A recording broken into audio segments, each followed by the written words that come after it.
एखाद्या गावाला समजून घ्यायचं असेल तर फक्त त्याचे रस्ते पाहून चालत नाही, तर त्या गावातील माणसांची रोजची धडपड देखील पाहावी लागते.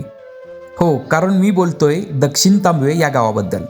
आमच्या कोयवाडी तांबवे रस्त्यावरून पुढे जात असताना हे दक्षिण तांबवे हे गाव लागतं. या गावातून आणि आजूबाजूच्या परिसरातून फिरताना एकच गोष्ट लक्षात आली, ती म्हणजे गावची नीटनेटकी ठेवण. रस्ते अगदी व्यवस्थित, घरांची मांडणी देखील आकर्षक आणि प्रत्येक ठिकाणी एक शिस्त जाणवत होती. त्यानंतर पुढे गावातील भैरवनाथ मंदिर पाहिलं. हे देखील गावातील श्रद्धेचा महत्त्वाचा भाग आहे आणि तितक्याच भक्तिभावाने देखील इथल्या ग्रामस्थांनी परंपरा जपलेल्या आहेत. गावातील श्री हनुमान मंदिराचं देखील चित्रीकरण करू लागलो. तेवढ्यात शाळेतील मुलांचा आवाज येऊ लागला.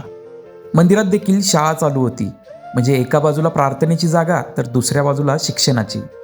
ह्या एका फ्रेममध्ये गावचं वर्तमान आणि भविष्य दोन्ही दिसत होतं. दक्षिण तांबव्यातील लोकांचं एक वैशिष्ट्य जाणवलं, ते म्हणजे कामात कितीही व्यस्त असले तरी चेहऱ्यावरचं हसू आणि बोलण्यातला साधेपणा कायम दिसतो.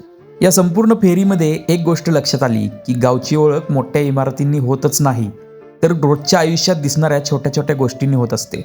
म्हणूनच दक्षिण तांबवेकरांचा नादच भारी ना भाऊ. दक्षिण तांबवेकरांनी आपला अनुभव शेअर करा आणि मला नक्कीच फॉलो करा.